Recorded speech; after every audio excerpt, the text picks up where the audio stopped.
আমাদের জীবনের গুরুত্বপূর্ণ একটা অধ্যায় হলো বিবাহ।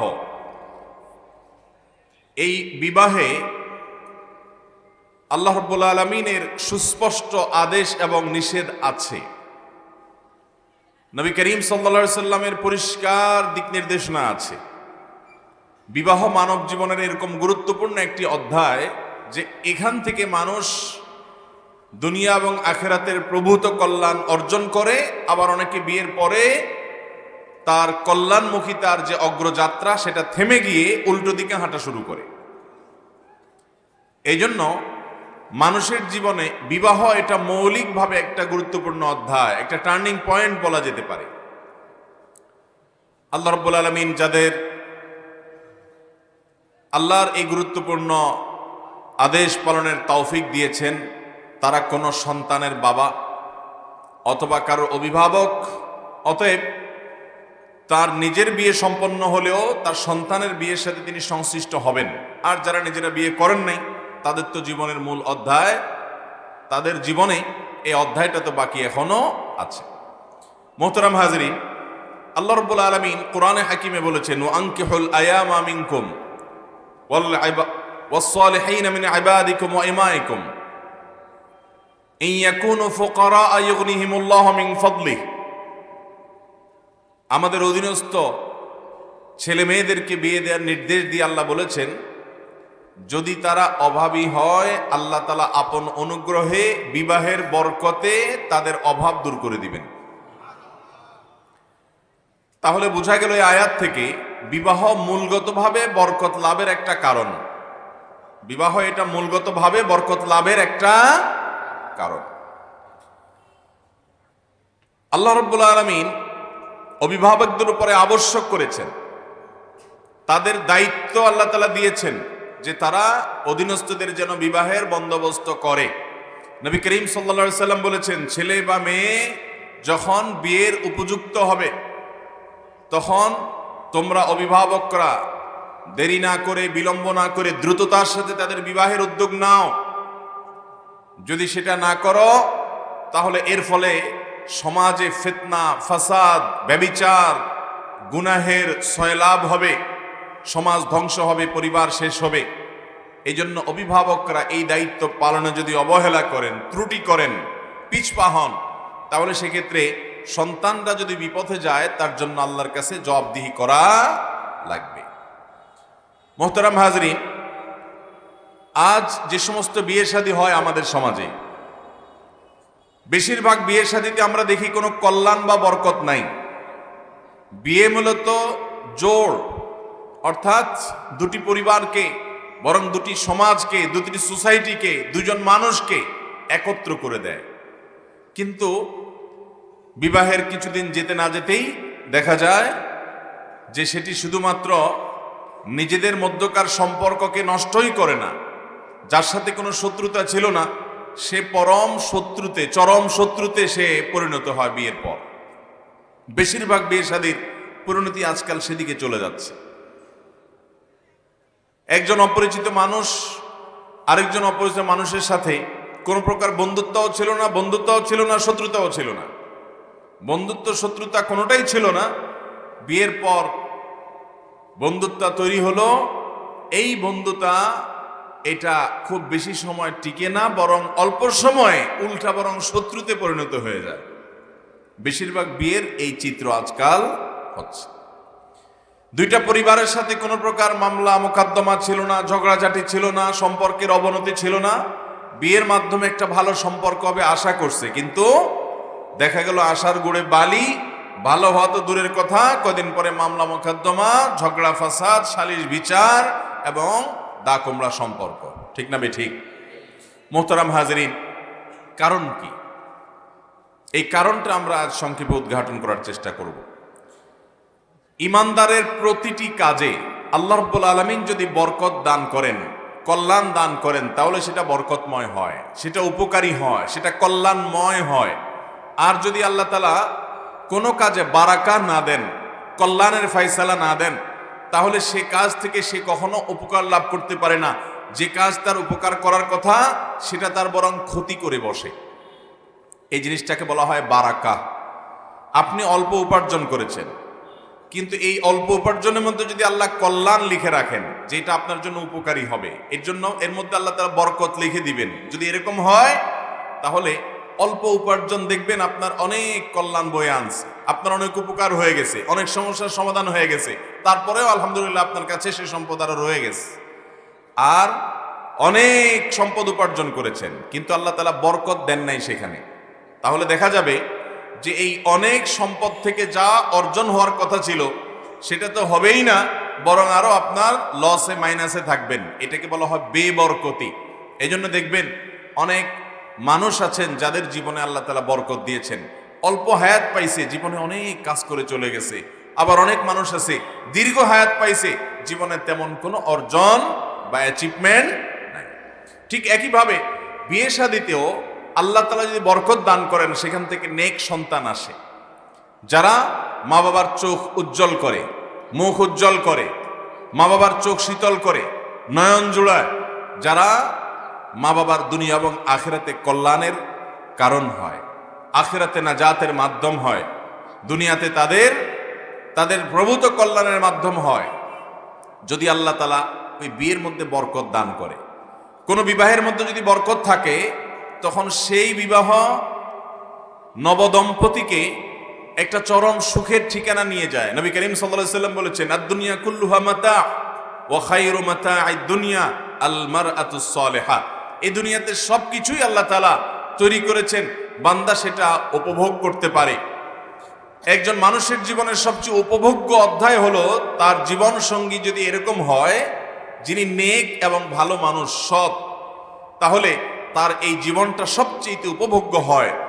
অনেক টাকা পয়সা, অনেক পদ পদবি, অনেক পাওয়ার, এগুলোর কারণে মানুষ যতটা জীবনটাকে এনজয় করে, যতটা জীবনটা উপভোগ্য হয়, এর চাইতে বহুগুণ বেশি উপভোগ্য হয়ে যায় যখন ঈমানদার তার জীবন সঙ্গী হিসাবে এমন কাউকে পায় যে লোকটা আল্লাহকে চিনে, আখিরাতকে চিনে, কোরআন চিনে, হাদিস চিনে, এবং এক কথা কোরআন সুন্নাহর অনুসারী, মুত্তাকি এবং পরহেজগার আল্লাহওয়ালা। এরকম জীবন সঙ্গী পেয়ে গেলে তার জীবনটা সবচেয়ে উপভোগ্য হয়ে যায়। তো আপনার জীবনটা উপভোগ্য হবে যদি আপনার বিয়েতে বরকত থাকে। আপনার বিয়েতে যদি বরকত থাকে সেখান থেকে সুসন্তান, নেক সন্তান আসবে, না হলে কুলাঙ্গার আসবে। আপনার বিয়েতে যদি বরকত থাকে তখন আল্লাহ রাব্বুল আলামিন এই বিয়ের মাধ্যমে আপনার রুটিতে, রুজিতে, আপনার উপার্জনে, আপনার অন্যান্য কাজে, সব কিছুতে আল্লাহ তাআলা প্রভূত কল্যাণ এবং বারাকা দান করবেন।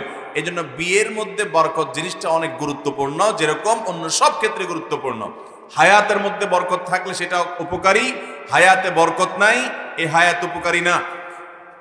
উপার্জনের ভিতরে, ইনকামের মধ্যে বরকত থাকলে পরিমাণ অল্প হলেও উপকারী, বরকত নাই পরিমাণ অনেক হলেও উপকারী না। পড়াশোনা, জ্ঞান অর্জনের মধ্যে যদি আল্লাহ তাআলা বরকত দেন, কল্যাণের ফয়সালা করেন, তাহলে সে যে জ্ঞান অর্জন করবে সেই জ্ঞান অর্জন দ্বারা তার নিজের উপকার হবে, সমাজের উপকার হবে, দেশের উপকার হবে, পরিবারের উপকার হবে, অনেক কল্যাণ হবে। এটা হলো বরকতময়। আর অনেকে অনেক জ্ঞান অর্জন করে কিন্তু সেই জ্ঞান অর্জন দ্বারা, তার জ্ঞান দ্বারা সমাজ, দেশ এবং বিশ্ব মানবতার উপকার তো পরের কথা, তার নিজের উপকার হয় না।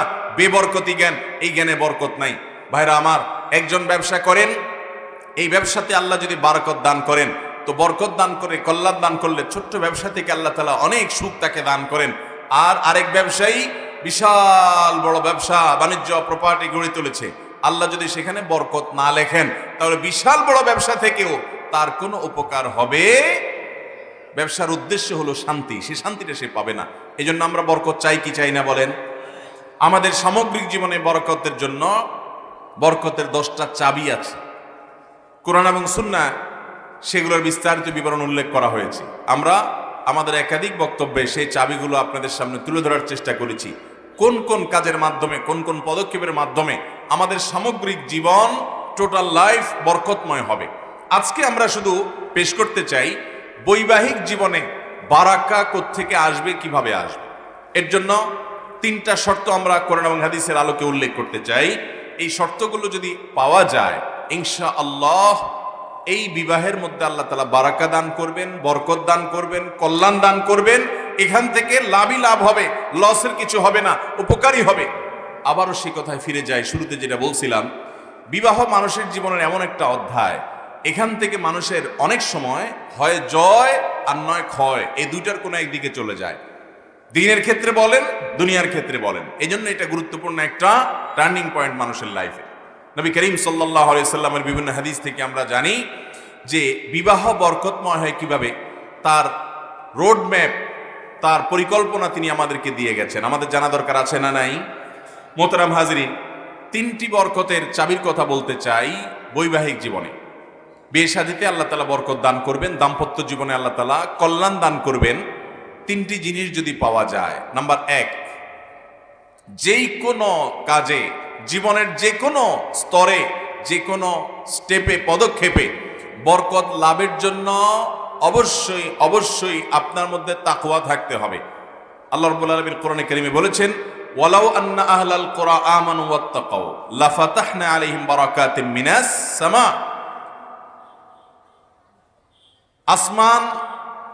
আসমানওয়ালা আল্লাহ রাব্বুল আলামিন বলেছেন, যাদের যদি কোনো জনপদবাসী ঈমানের উপরে এবং তাকওয়ার উপরে অটল থাকে, তারা যদি ঈমান আনে এবং তাকওয়া অবলম্বন করে, তাহলে তাদের প্রতি আল্লাহর তরফ থেকে বরকত লাভের যত উপায় আছে, যত মাধ্যম আছে, বরকতের যত দুয়ার আছে, আল্লাহ বলেছেন লাফাতাহনা আলাইহিম বারাকাতিম মিনাস সামাই ওয়াল আরদ।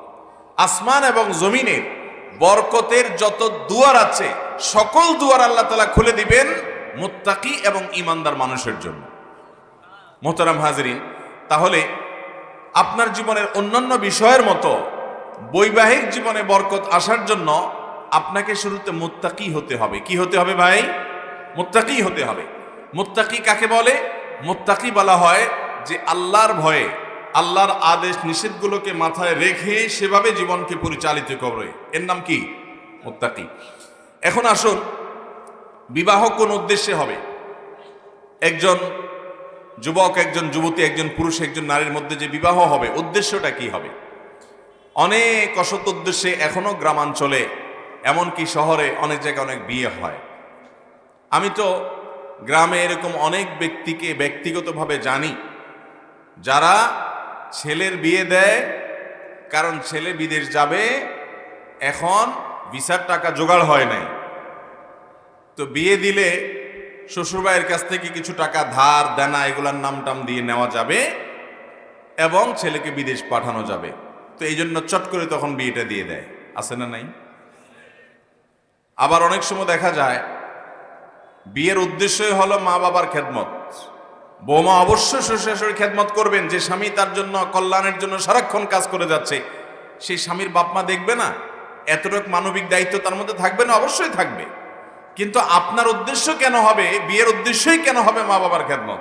এটা তো মূল উদ্দেশ্য হতে পারে না। এটা তো অবশ্যই বৈবাহিক জীবনে স্বামী স্ত্রী একে অন্যের এই দিকগুলোকে খেয়াল করতেই হবে, করবে, এটা তাদের নৈতিক দায়িত্ব। কিন্তু তাই বলে উদ্দেশ্যই যদি হয় যে কাজের মহিলা সাপ্লাই দেওয়া, তাহলে সেক্ষেত্রে নারীর প্রতি নির্যাতন হবে কি হবে না? অনেক যুবক আছেন যে তাদের বিয়েতে এরকম অসৎ উদ্দেশ্য, অনেক মেয়ে আছে বিয়ের মধ্যে সৎ উদ্দেশ্য নাই। বিয়ের মূল উদ্দেশ্য হবে যে নবদম্পতি তাদের চরিত্রকে হেফাজত করতে পারবে।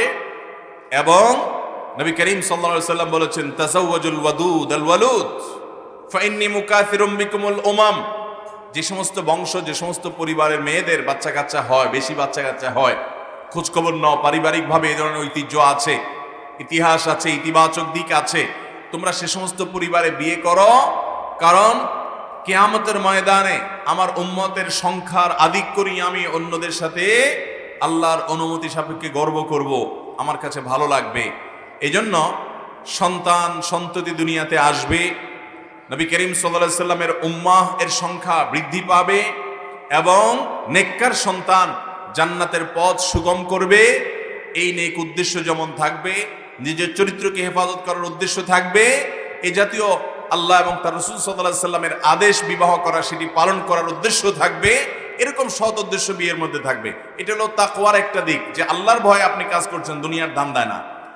এরপরে আসেন, বিয়ের ক্ষেত্রে আপনার মধ্যে তাকওয়া আছে কিনা এটি বোঝা যাবে যে আপনি কিভাবে জীবন সঙ্গী নির্বাচন করছেন। আপনি আপনার ছেলের জন্য, আপনার মেয়ের জন্য কেমন ছেলে মেয়ে বাছাই করছেন, কি দেখছেন আপনি, এবং যারা নিজেরা বিয়ে শাদী করছেন তারা নিজের জীবন সঙ্গী সঙ্গিনী হিসাবে যাকে নির্বাচন করবেন, কি দেখে নির্বাচন করছেন, সিলেকশন করছেন কোন পয়েন্ট দেখে, এটার মাধ্যমে বোঝা যাবে আপনার মধ্যে তাকওয়া আছে না নাই, থাকলে কতটা আছে। ইমানদারের সকল কাজ যখন আল্লাহর আদেশ নিষেধকে মাথায় রেখে করবে, এটার নামই তাকওয়া। তো এই তাকওয়াটা আপনার মধ্যে আছে কিনা এটা বোঝা যাবে। আজকাল দেখা যায় যে সবই দেখা হয়, দিনদারিটা দেখা হয় না। অথচ নবী করিম সাল্লাল্লাহু আলাইহি সাল্লাম বলেছেন বিয়ের ক্ষেত্রে যে কত কিছু দেখেই তো, 4টা জিনিস দেখে মেয়েদেরকে মানুষ বিয়ে করে, ছেলেদেরকে মেয়েরা বিয়ে করে, আত্মীয়তা করে, কিন্তু তোমরা ফাজফার বিজাতিদ দ্বীন, জীবন সঙ্গীর দিনদারি, তার আল্লাহ ভীরুতা, তার আমল, আল্লাহর সাথে তার সম্পর্ক, এক কথায় মুত্তাকি পরহেজগার কিনা, এই বিষয়টা দেখে তোমরা আত্মীয়তা করো, তাহলে তুমি জিততে পারবে, তাহলে তুমি সফল হবে, তোমার উপকার হবে, তোমার জীবনে বরকত হবে। ওই যে বলেছিলাম ওয়ালাউ আন্না আহলাল কুরআ আমানু ওয়াত্তাকাউ, জনপদের লোকেরা যদি ঈমান আর তাকওয়া অবলম্বন করে, আল্লাহর ওয়াদা হলো আসমান এবং জমিনে বরকতের সমস্ত দুয়ার খুলে দিবে। অতএব বিবাহে যদি বরকত চান, দাম্পত্য জীবনে যদি বরকত চান, তাহলে আপনাকে অবশ্যই তাকওয়া অবলম্বন করতে হবে। আল্লাহ তাআলা আমাদের সবাইকে মুত্তাকি হওয়ার তৌফিক দান করুন। বিয়ের ক্ষেত্রে তাকওয়ার ব্যাপারে বলছিলাম যে নিয়তটা হতে হবে খাঁটি, যে আমি চরিত্র সংশোধনের উদ্দেশ্যে বিয়ে করার নির্দেশ আল্লাহ তাআলা দিয়েছেন, সেজন্য করছি।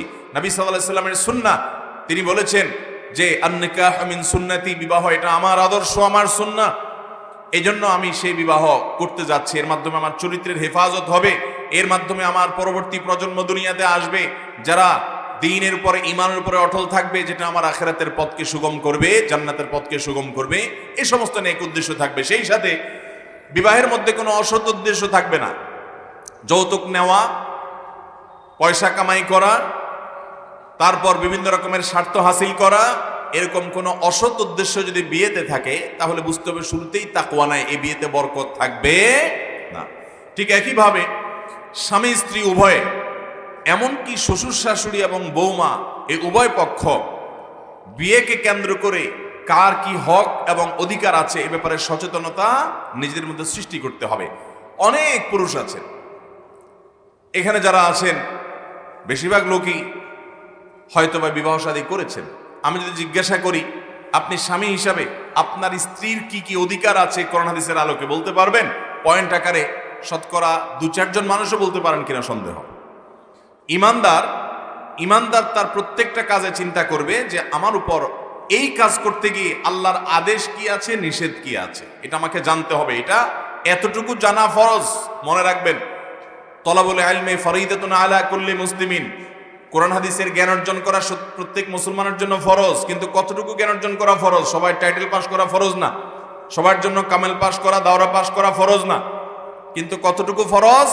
আফদালুল ইলমি ইলমুল হাল ওয়া আফদালুল আমালি হিফজুল হাল। সবচেয়ে উত্তম ইলম হলো সময়ের ইলম অর্জন করা। অর্থাৎ আপনি এখন বিবাহ শাদী করতে যাবেন, তাহলে বিবাহ শাদী কেন্দ্র করে আপনার আল্লাহর বিধিবিধান কি আছে না আছে এগুলো বিস্তারিত আপনাকে জানতে হবে। কোন পথে গেলে হালাল হবে, কোন পথে গেলে হারাম হবে আপনাকে জানতে হবে। স্বামী হিসাবে স্ত্রীর অধিকার কি, স্ত্রী হিসাবে স্বামীর অধিকার কি, শ্বশুর শাশুড়ি হিসাবে বৌমার অধিকার কি, বৌমা হিসাবে শ্বশুর শাশুড়ির অধিকার কি। পরস্পরের অধিকার সম্পর্কে যদি আমরা জানি এবং সচেতন হই, তাহলে আমাদের পরিবারগুলো এক একটা জান্নাতের টুকরো হবে ইনশাআল্লাহ। আর যদি আমরা এই বিষয়ে অবহেলা করি, তাহলে পরিবারগুলো জান্নাতের টুকরা হওয়া তো দূরের কথা, সারাদিনই জেলখানার মতো মনে হবে। সারাদিনই মনে হবে যুদ্ধের ময়দান, ইউক্রেন রাশিয়ার মতো লড়াই লেগেই থাকবে। মোহতারাম হাজিরিন, দাম্পত্য জীবনের সুখ শান্তি আমরা চাই কি চাই না?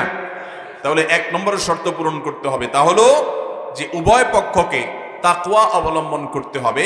উদ্দেশ্য হবে নেক এবং পন্থা হবে ভালো, এবং একে অন্যের অধিকার ব্যাপারে সচেতন থাকবো যে আমার প্রাপ্য অধিকার আমি কি পাইলাম এটা বড় কথা না, আমার উপর যে কর্তব্য আল্লাহ তাআলা দিয়েছেন সেটা আমি কতটা আদায় করলাম। আমার স্ত্রীকে সুন্দরভাবে আচরণ দিয়ে, ভালোবাসা দিয়ে তার সাথে থাকা। আল্লাহ কোরআনে বলেছেন ওয়াশিরুহুন্না বিল মারুফ, তোমরা মহিলাদের সাথে সুন্দর আচরণ করে উত্তমভাবে জীবনযাপন করো, তাদের সাথে ভালোভাবে সংসার করো। আল্লাহ নির্দেশ করেছেন আপনাকে। নবী সাল্লাল্লাহু আলাইহি ওয়াসাল্লাম বিদায় হজের ভাষণে বলে গেছেন যে মেয়েদের ব্যাপারে ফাস্তাউসু বিন-নিসাই খায়রা, মহিলাদের ব্যাপারে আমি তোমাদেরকে ওসিয়ত করে গেলাম, নবীজির ওসিয়ত। তাদের সাথে আপনি সদাচরণ করবেন, দুর্ব্যবহার করবেন না, গালমন্দ করবেন না, হক নষ্ট করবেন না, অধিকার নষ্ট করবেন না, জুলুম অবিচার করবেন না। আপনি আপনার দায়িত্ব পালনে সচেতন থাকবেন। আপনার স্ত্রী আপনার দায়িত্ব পুরোপুরি আদায় করে না, তিনি ত্রুটি করছেন, তো তার জন্য সে আল্লাহর কাছে দায়ী থাকবে, কিন্তু আপনি আপনারটাতে কোনো ত্রুটি করবেন। ঠিক একই কথা একজন মহিলার জন্য প্রযোজ্য, একজন নারীর জন্য প্রযোজ্য। তিনিও এভাবে চিন্তা করবেন যে আমার স্বামীর কি কি হক আছে, স্বামীর আনুগত্য করতে হবে, তার সাথে বেয়াদবি করা যাবে না, তার সাথে নাড়াই ধরা যাবে না, তিনি কোনো বিষয়ে সিদ্ধান্ত নিলে সেটা নিয়ে আমি ঝগড়াঝাটি করতে পারবো না।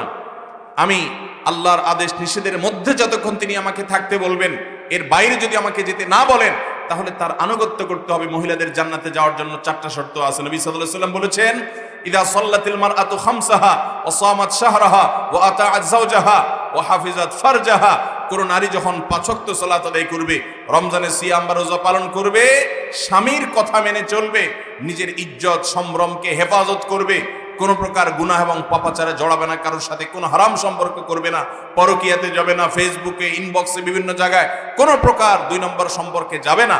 এভাবে কোন নারী যদি নিজেকে 4টি গুণে গুণান্বিত করতে পারে, জান্নাতের যে কোনো দরজা দিয়ে আল্লাহ তাআলা তাকে প্রবেশের তৌফিক দান করেন। ভাইরা আমার, অতএব বৈবাহিক জীবনে বারাকা লাভের জন্য প্রথম শর্ত বলেছি কি লাগবে? তাকওয়া লাগবে। আল্লাহ আমাদের সবাইকে সে তাকওয়া অর্জন করার তৌফিক দান করুন। নিজের সন্তানকে বিয়ে শাদী করাবেন, আগে তাকে মুত্তাকি বানান। নিজেরা বিয়ে শাদী করবেন, বিয়ের ক্ষেত্রে আমার তাকওয়ার দাবি কি সেটা পূরণ করার চেষ্টা করেন। চেষ্টা করব তো ইনশাআল্লাহ। তাকওয়ার দাবি বলেছি, 1, নিয়তটাকে খালেজ করতে হবে, আমি কেন বিয়ে করছি। 2, তাকওয়ার দাবি হলো আমি বিয়েকে কেন্দ্র করে যাদের সাথে আমার সম্পর্ক হবে সে মানুষগুলোর অধিকার আদায়ে আমি সচেতন হব। কি কি অধিকার আছে জানবো, এরপর সেগুলো মানার জন্য প্রতিজ্ঞা করব। আমার প্রাপ্য অধিকার যদি আমি কমও পাই, তো আল্লাহর কাছে আমার এর জন্য জবাবদিহিতা নাই, কিন্তু আমার উপরে যে অর্পিত দায়িত্ব আছে, কর্তব্য আছে, এটা আদায়ে কোনো ত্রুটি করব না। এরকম মানসিকভাবে যদি আপনি স্থির করে নেন, আপনার সাংসারিক জীবনের শান্তির প্রথম শর্ত আপনি পূরণ করে ফেলেন ইনশাআল্লাহ।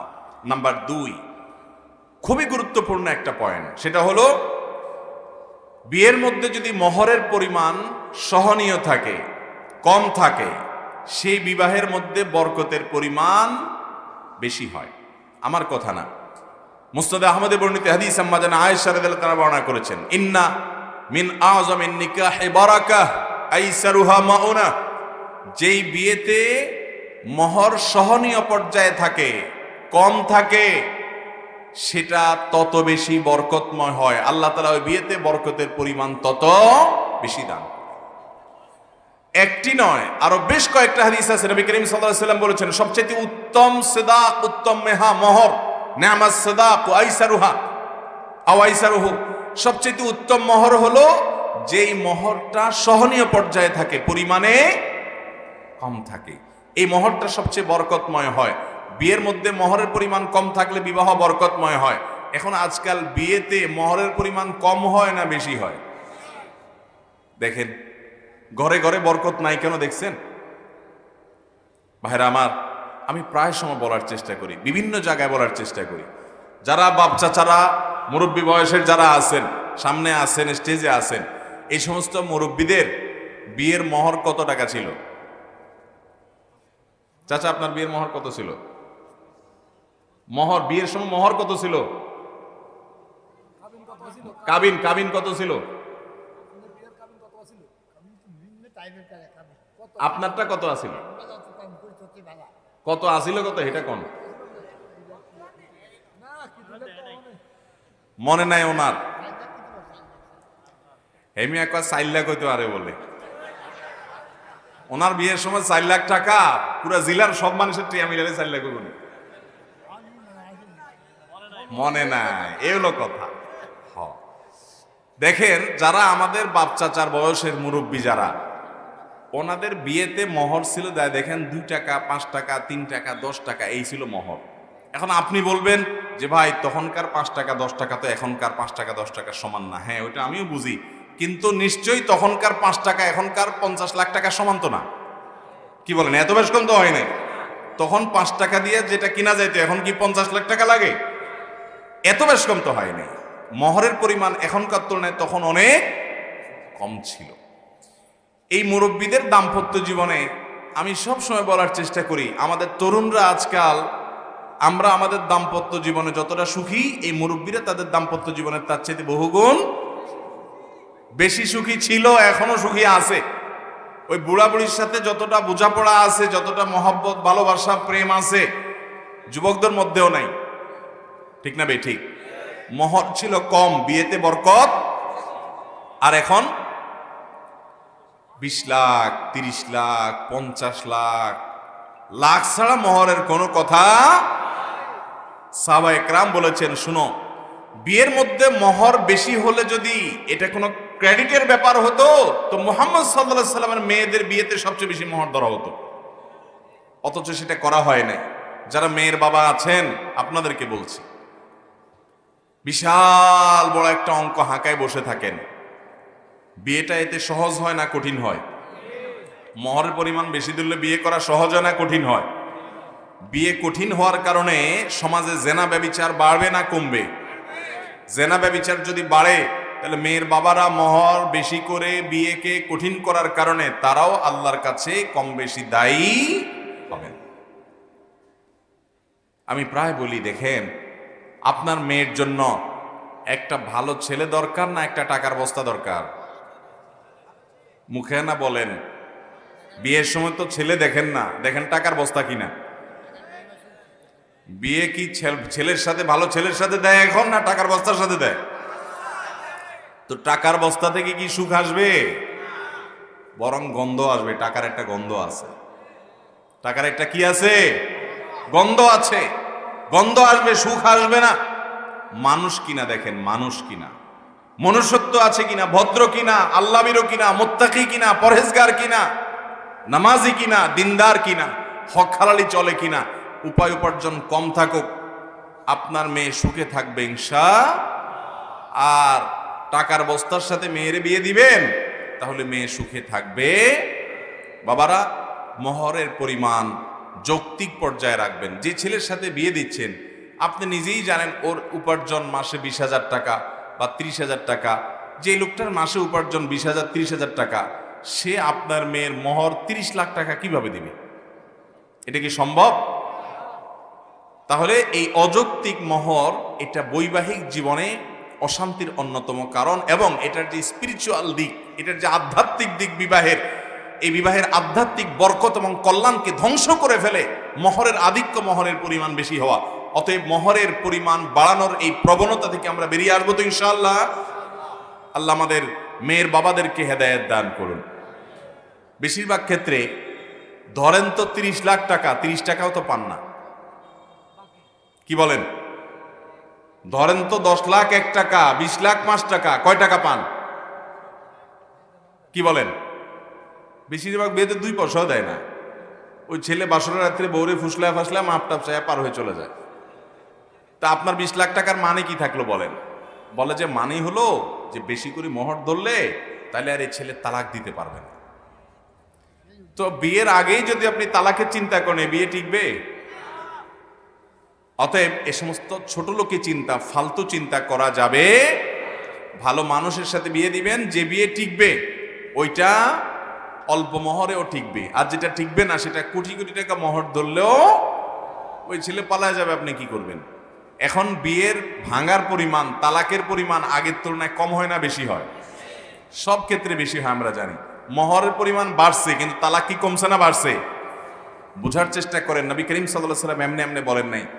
বরকতময় বিয়ে হলো যেটাতে মহরের পরিমাণ কম থাকে। হ্যাঁ, আল্লাহ কাউকে অনেক অঢেল টাকা দিয়েছে, তিনি তার স্ত্রীকে মহর হিসাবে নতুন গাড়ি দিয়ে দিয়েছেন, কোটি কোটি টাকা দিয়ে দিয়েছেন। হ্যাঁ, অবশ্যই তার সামর্থ্য অনুযায়ী তিনি স্ত্রীকে সম্মান করবেন, স্ত্রীকে গিফট দিবেন, মহর হিসাবে অনেক বেশি দিবেন, তার সামর্থ্য থাকলে ভালো কথা। কিন্তু মধ্যম আয়ের একজন মানুষ, তার জন্য 10 লাখ 20 লাখ টাকা মহর ধরার যে প্রবণতা আমাদের সমাজে আজ সৃষ্টি হয়েছে, এই কুসংস্কার এবং এই ভুল পথ থেকে আমাদেরকে সরে আসতে সবাই চেষ্টা করবো না ইনশাআল্লাহ। বিয়েতে মহরের পরিমাণ কমালে বরকতের পরিমাণ বাড়বে, মহরের পরিমাণ বাড়ালে বরকতের পরিমাণ, মনে থাকবে তো ইনশাআল্লাহ।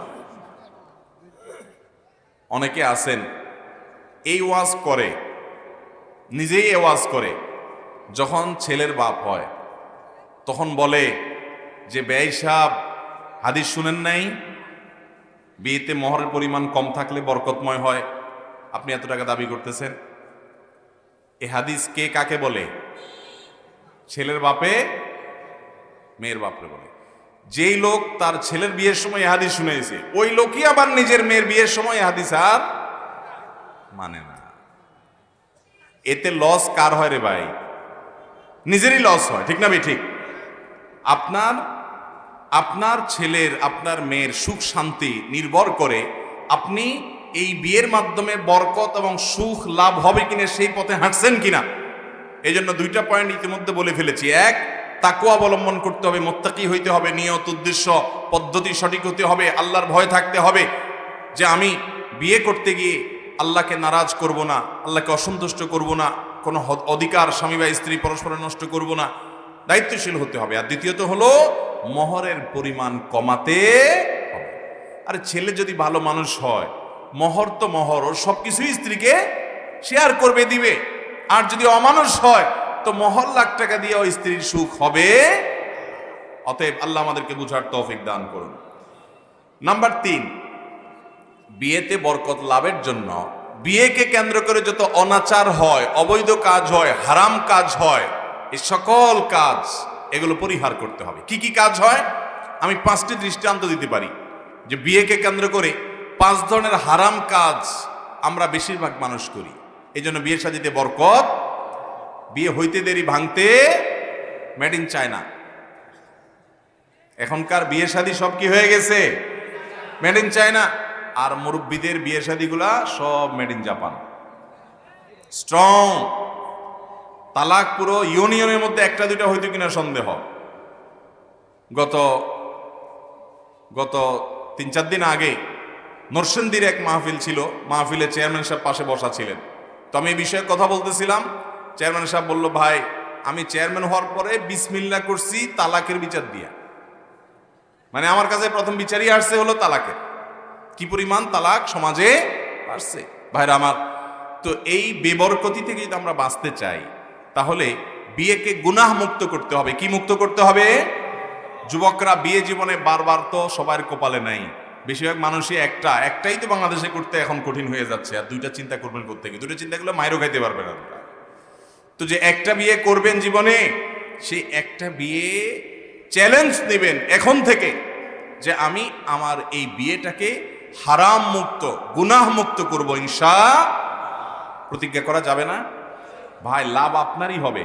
হারাম মুক্ত বিয়ে করবেন, সুখী আপনিই হবেন, লাভটা আপনারই হবে। বরকত আপনার বৈবাহিক জীবনে, দাম্পত্য জীবনে আসবে আল্লাহর জমিন থেকে, আল্লাহর পক্ষ থেকে আপনার কাছে এই বরকত আসবেই আসবে।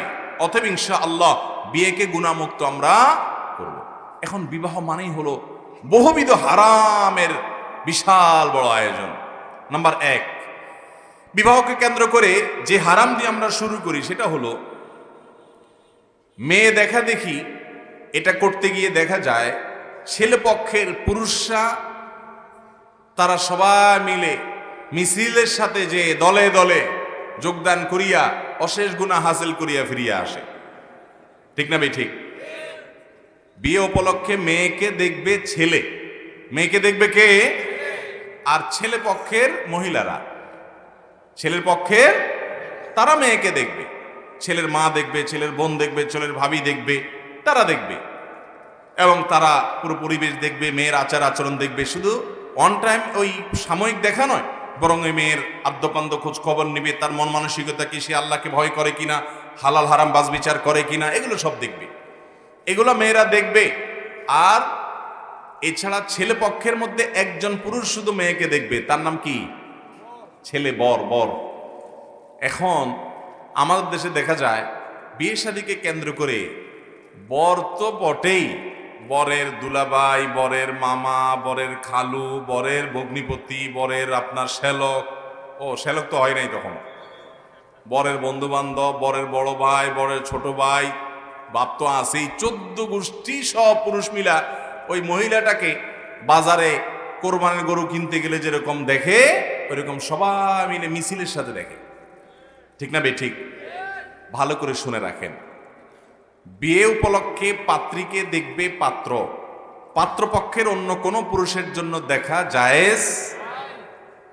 এখন এটা যদি পাত্র যায় বাপরে বলে আব্বা বিয়ে তো করবো আমি, এখন শরীয়ত বলছে শুধু আমারে দেখতে, এখন আপনি তো দেখতে পারবেন না, আপনি একটু বাইরে বসেন, বাপেও মসজিদ থেকে চলে আসবে, বলবে বেয়াদ্দব বিয়ের আগেই এখনই অবস্থা, তোমার বউ তুমি একলা দেখবা। আর অনেক ছোট লোক ভগ্নিপতি আছে যে আল্লাহর বিধানটা বোঝার চেষ্টা করে না, এই অজুহাতে বলে না এই বিয়েতে আমি নাই, আছে না নাই? বুঝে না যে যদি বিয়ে হয়ে যায় এখানে তখন তো শ্বশুর হিসাবে ছেলের বাবা অবশ্যই দেখা দিবেন, কিন্তু বিয়েকে কেন্দ্র করে অবশ্যই আমরা এই পর্দার বিধান লঙ্ঘন করব না। এটা হলো বিয়েকে কেন্দ্র করে একেবারে প্রথম পদক্ষেপে যে ত্রুটি হয়, যে গুনাহ হয়, গুনাহমুক্ত বিবাহের ক্ষেত্রে এই বিষয়টা আপনাদের লক্ষ্য করতে হবে। নাম্বার 2, অনেক সময় দেখা যায় আজকাল একটা বাইর হয়েছে এঙ্গেজমেন্ট। কি বাইর হয়েছে ভাই? এঙ্গেজমেন্ট। বলে যে আংটি পরায় রাখছে, আংটি পরায় রাখা, এঙ্গেজমেন্ট করে রাখা, এরপরে 2 মাস 4 মাস 6 মাস 1 বছর 2 বছর পরে বিয়ে করানো, এই এঙ্গেজমেন্টের কোনো গুরুত্ব ইসলামে নাই। ইসলামে গুরুত্ব হলো হয় বিয়ে হবে আর না হলে নাই, বাস। এখানে মাঝামাঝি কিছু নাই। একটা আংটি পরায় দিয়ে আসে, কথাবার্তা পাকাপাকি করে থুয়ে আসে, বলে এঙ্গেজমেন্ট হয়ে গেছে। এবার ছেলে মেয়ে স্বামী স্ত্রীর মতো তারা যোগাযোগ করে, ইটিস পিটিস করে, মেসেজ আদান প্রদান করে, কথাবার্তা বলে, আড্ডা ফাড্ডা দেয়, ঘোরাফেরা করে, কেউ দোষের কিছু করে মনে করে না, মনে করে যে এঙ্গেজমেন্ট হয়ে গেছে। এঙ্গেজমেন্ট হলে কি বিয়ে হয়?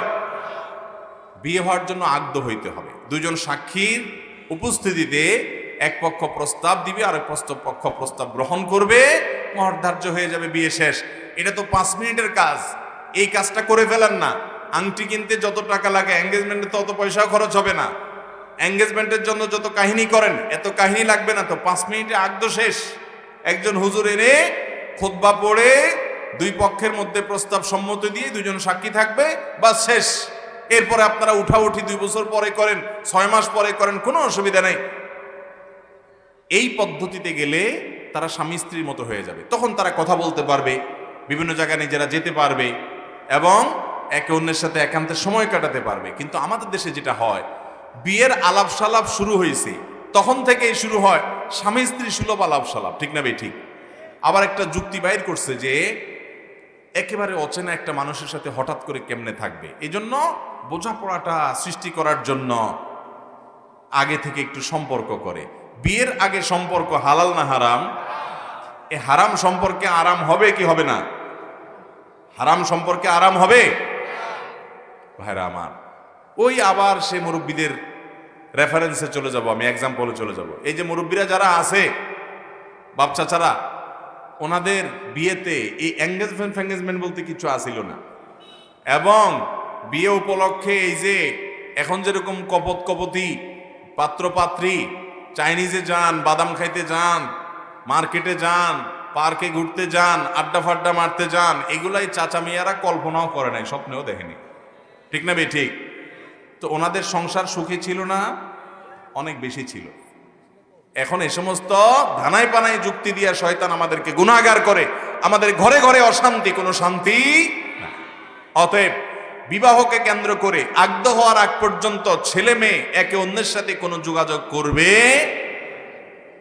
নাম্বার 3, বিয়ে উপলক্ষে তৃতীয় যে গুনাহটা হয়, এই গুনাহমুক্ত বিয়ে করাটা আমাদের যুবকদের জন্য সবচেয়ে বড় চ্যালেঞ্জের বিষয়। এই চ্যালেঞ্জটা নিতে রাজি আছেন যুবকরা ইনশাআল্লাহ? চ্যালেঞ্জের বিষয়টা হলো, বেশিরভাগ বিয়েতে গান বাজনা হয়, এমন ভাবে গান বাজনা হয় যে শুধুমাত্র গান বাজনা না, আশেপাশে মানুষের ঘুম হারাম করে দেয়। ব্যান্ড পার্টি ভাড়া করে এনে, আপনার গানের দল ভাড়া করে এনে, বিরাট বড় বড় বক্স ভাড়া করে এনে ধুমধাড়াক্কা গান দিয়া, বাবা তোমার মনে অনেক ফুর্তি, তোমার বিয়ে হইতেছে, তুমি লাফাইতেছ, তুমি লাফাও, ফ্যানের সাথে ঝুলতে ঝুলতে লাফাও, কোনো অসুবিধা নাই বাবা, কিন্তু তোমার লাফালাফি আমার ঘুমকে কেন হারাম করবে? তুমি যখন খুব খুশি, একই মুহূর্তে একজন মানুষ কোনো মনে কষ্টে থাকতে পারে কি পারে না? একজন সভ্য মানুষ নিজের আনন্দ উদযাপন করতে গিয়ে আরেকজনের ঘুমকে হারাম করতে পারে? অতএব গান বাজনা আপনি বিয়েতে করবেন, হালাল না হারাম? ভাইরা আমার, এই হারাম কাজটা আপনি করবেন, এরপরে বলবেন বিয়ে থেকে আরাম আসে না কেন? কোত্থেকে আরাম আসবে? হারামে তো আরাম আল্লাহ তাআলা রাখেন। অতএব গুনাহমুক্ত বিয়ে করতে হলে প্রতিজ্ঞা করতে হবে আমার বিয়েতে কোনো গান বাজনা হবে। হ্যাঁ, গান বাজনা হতে পারে কতটুকু? ছোট ছোট বাচ্চারা খালি গলায় গান গাইবে, তারা দব বাজাতে পারে, শরীয়তে এতটুকু অনুমতি রেখেছে। দব কি? ঢোলের মতোই, এক পিঠ বন্ধ আরেক পিঠ খোলা, এটাতে বাড়ি দিয়ে আওয়াজটা খুব একটা জুত হবে না, আদা আদা হবে আর কি। দুই পিঠ বন্ধ থাকলে পুরা গুমগুম আওয়াজ হবে, আর দপে পুরাপুরি ওইটা আসবে, অতটুকু পারমিশন শরীয়তে রেখেছে। আর এছাড়া আপনি উম্মাতাল নৃত্য এবং গান এবং বাদ্য যন্ত্রের আপনার যথেচ্ছা ব্যবহার করবেন, এই হারাম দিয়ে আপনার বিয়ে শুরু করবেন, আর আশা করবেন আপনার ওই বিয়েতে বরকত হবে। আরে বরকত দেওয়ার যে মালিক, আপনি বিয়ের শুরুতেই তো তার নাফরমানি দিয়ে শুরু করছেন, ওই বিয়েতে আল্লাহ বরকত কখনো দিবেন? অতএব এই তৃতীয় যে হারাম কাজ, বিবাহকে গান মুক্ত, বাজনা মুক্ত, অশ্লীলতা মুক্ত এগুলা করার প্রতিজ্ঞা আমাদের করতে হবে। নাম্বার 4, বিয়ে উপলক্ষে বেহায়াপনা এবং খোলামেলা পোশাকে ছেলে মেয়েদের অবাধ মেলামেশা করা, এটাতে এখন ডাইলবাত হয়ে গেছে, ঠিক না ভাই? ঠিক। নামাজি ছেলেও তার বিয়েতে এই কাজ করে, একজন নামাজি মেয়ে, পর্দানসীন মেয়ে, তার বিয়েতেও এই কাজ হয়, কিচ্ছু বলার থাকে না। আমাদের দেশে এখনো অনেক এলাকাতে বিয়ে উপলক্ষে একটা রুমাল কাপড়ের মতো, আগে ছিল আস্তে আস্তে উঠে গেছে, এগুলো এখনো আছে, কাপড়ের মতো একটা রুমাল দিয়ে প্যাচ করে ভাঁজ করে দেয় ছেলের হাতে, মুখে দিয়ে ধরে রাখ, তোর কোনো কথা নাই আজকে, ঠিক না ভাই? ঠিক। বিয়েই করবে বেচারা, এর কোনো কথা নাই বলে, এটা কোনো কথা? আমার বিয়ের সময় মহর যখন ধার্য হয়, আমার মামা শ্বশুর ছিলেন, আল্লাহ তাআলা ওনার প্রতি রহম করুক, মারা গেছেন লোকটি, আমার শ্বশুর ছিলেন না, আগেই মারা গেছে। তো ওনার সাথে আমার আব্বা আছেন, আমার মামা আছেন, ওনাদের সাথে আলাপ আলোচনা চলতেছে। তো আমি সেখানে ওনাদের অনুমতির অংশগ্রহণ করলাম যে বিয়েতে মহরের পরিমাণ আমি এতটুকু দিতে পারবো, আমি যেটা পারবো না অহেতুক সেটা চাপাইলে তো লাভ হবে না। আপনি যদি মহর 10 লাখ আশা করেন, তাহলে 10 লাখের কাছে দিতে হবে, আমি তো 10 লাখের মানুষ না, আমি হাজারের মানুষ, অতএব আমাকে সেই হিসাবে বলতে হবে। এখন আমাদের দেশে অনেক বিয়েতে ছেলে মুখ খুললে বিয়েই ভাঙি যায়, ঠিক না ভাই? ঠিক। বলে বেয়াদ্দব ছেলে মুখ খুলছে মুরব্বীদের সামনে, বিয়েই আর হবে না। অথচ ছেলের বিয়েতে যদি অন্যায় হয় তাহলে ছেলে সেখানে কথা বলতে হবে কি হবে না? তো এই জন্য অশ্লীলতা মুক্ত বিয়ে চাই। কি মুক্ত বিয়ে চাই? অশ্লীলতা, বেহায়াপনা হতে পারবে না। এই জন্য ছেলেরা মেয়েরা সবাই পরিকল্পনা করেন, যারা বিয়ে করেন না। আর যারা মুরব্বীরা বিয়ের সাথে নিজেরা করে ফেলছেন, আপনাদের ছেলে মেয়ে বিয়ে করার সময়, ছোট ভাইদেরকে বোনদেরকে বিয়ে করার সময় পরিকল্পনা করবেন, আপনার ছেলে মেয়ে, আপনার ভাই বোনের বিয়েতে, কিংবা আপনারা যারা যুবক আছেন বিয়ে শাদী করবেন, আপনাদের বিয়েতে কোন প্রকার বেপরদেগি হবে। বিয়ে উপলক্ষে পর্দানসীন মানুষরা বেপর্দা হয়ে যায়। বিয়ের দাওয়াত খাইতে গেলে একেবারে সাজুগুজু করে মহিলারা, পুরুষরা ঢলাঢলি মাখামাখি, এরপরে গায়ে হলুদ, গায়ে মরিচ, দুনিয়া যত সব আজেবাজ জিনিস আছে। ভাই গায়ে হলুদ কোত্থেকে আসছে জানেন? এটা হিন্দু ধর্ম মতে গায়ে হলুদ, বিয়ে উপলক্ষে হলুদ, দুর্বাঘাস, কুলা এগুলা ব্যবহার করলে আপনার বিয়েতে সুখ হয়, বরকত হয়, কল্যাণ হয়, এগুলো হিন্দু ধর্ম মতে বিশ্বাস। মুসলমান সেগুলো এখন গায়ে মাখতেছে। আমি বলি, আপনার গায়ে আপনি হলুদ মাখেন, মরিচ মাখেন, বাড়ি মরিচ, আরো ঝালালা মরিচ মাখেন, তো আমার কিছু নাই, কিন্তু এই হলুদ মরিচ মাখামাখির যে অনুষ্ঠান করেন, ওখানে নারী পুরুষের অবাধ মেলামেশা হয় কি হয় না? সেখানে গান বাজনা চলে কি চলে না? এই হারামের আয়োজন যদি চলে, ওই বিবাহে কখনো শান্তি বরকত আসতে পারে? অতএব আমাদের এই বিয়ে শাদীগুলোকে হারাম মুক্ত করার চেষ্টা করবো তো ইনশাআল্লাহ। এরপরে 5 নম্বর যে হারাম কাজটা প্রতিটা বিয়েতেই কম বেশি হয়, সেটা হলো অপচয়। কোন অপরাধ? অপচয়। অপচয় ছাড়া বিয়ে পাওয়া খুব কঠিন। লাইট লাগাবে, বিশেষ করে চিটাগাংয়ের দিকে একটু বেশি, সারা দেশেই কম বেশি আছে, যে রিক্সা আলাবে ছাড়া অনেক কষ্ট করে মেয়েকে বিয়ে দেয়, ছেলেকে বিয়ে করা, কিন্তু যত কষ্টই করুক না কেন, সুদে টাকা নিয়ে হলেও কয়েক মাইল লম্বা রাস্তায় লাইট লাগাইতে হবে। কিরে ভাই, এই রাস্তায় মাইলকে মাইল আপনি লাইট লাগালেন, হ্যাঁ সহনীয় পর্যায়ে একটা গেট করলেন, বা একটা আপনার সামিয়ানা টাঙ্গালেন, একটা সুন্দর সাজগোজের ব্যবস্থা করলেন সহনীয় পর্যায়ে, কিন্তু সেখানে আপনি অপচয় করলেন। আজকাল তো বিয়েতে যত বেশি খরচ হয়, মানুষ মনে করে মাশাআল্লাহ একটা বিয়ে হইছে, আর খরচ বরচ না হলে ঘরোয়াভাবে ছোটখাটোভাবে হয়ে গেলে মনে করেন না এটা বিয়ে হয়েছে বলে তো মনেই হলো না, ঠিক না বে ঠিক? অথচ বিয়েতে খরচ কম হলে সেখানে বরকত বেশি হয়। হ্যাঁ, কিছুটা আনন্দ, কিছুটা ফুর্তি, কিছুটা এটা একটা আনন্দের উপলক্ষ, এটা করা শরীয়তে অনুমতি রেখেছে। এটা শরিয়ার সীমানার মধ্যে থেকে অবশ্যই করা যাবে, কিন্তু সীমা লঙ্ঘন বা অপচয় করা যাবে। খাবারের অপচয়, টাকা পয়সার অপচয়, লাইটের অপচয়, নানান জিনিসের অপচয়। এখন অন্য কথা কি বলবো, ওয়াজ মাহফিলও লাইটের অপচয়, ঠিক না বে ঠিক? দরকারের চেয়ে বেদরকারি টাকা পয়সা নষ্ট করে, অথচ অনেক অভাবী গরিব মানুষ আছে, তাদের মধ্যে বন্টন করা যায়, সহনীয় পর্যায়ে থাকতে পারে। কিন্তু অসহনীয় পর্যায়ে হয়ে গেলে তখন সেটার বিরুদ্ধে অবশ্যই কথা বলতে হবে। আল্লাহ তাআলা আমাদেরকে বুঝার তৌফিক দান করুন। তাহলে আমাদের বিবাহগুলোকে বরকতময় করতে হলে, দাম্পত্য জীবনে সুখ আসতে হলে আমাদের তিনটি জিনিস নিশ্চিত করতে হবে। নাম্বার 1, তাকওয়া থাকতে হবে। উভয় পক্ষের মানুষের মধ্যে তাকওয়া চর্চা করতে হবে, উদ্দেশ্য ঠিক করতে হবে, পরস্পর অধিকার সম্পর্কে সচেতন হতে হবে, অধিকার আদায়ের প্রতিজ্ঞা থাকতে হবে। নাম্বার 2, তাকওয়ার পাশাপাশি আমাদের বিয়ে শাদীগুলোতে মহরের পরিমাণ কম থাকতে হবে।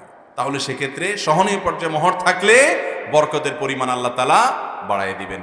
নাম্বার 3, বিয়েকে গুনাহ মুক্ত করতে হবে। 5টা গুনাহ বিশেষ করে হয়ে থাকে মেয়ে দেখার ক্ষেত্রে। ছেলে পক্ষের পুরুষরা গিয়ে দলে দলে দেখা, তারপরে যায় বিয়ে হওয়ার আগে এঙ্গেজমেন্ট, আংটি পরানোর নাম দিয়া মাস কি মাস, বছর কি বছর স্বামী স্ত্রীর মতো যোগাযোগ রাখা, এগুলো হারাম।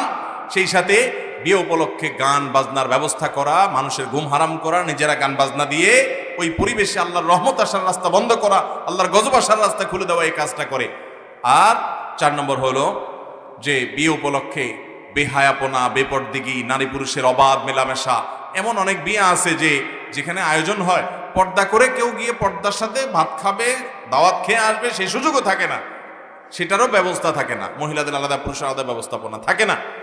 তো এগুলো গুনাহ বিয়ের জন্য।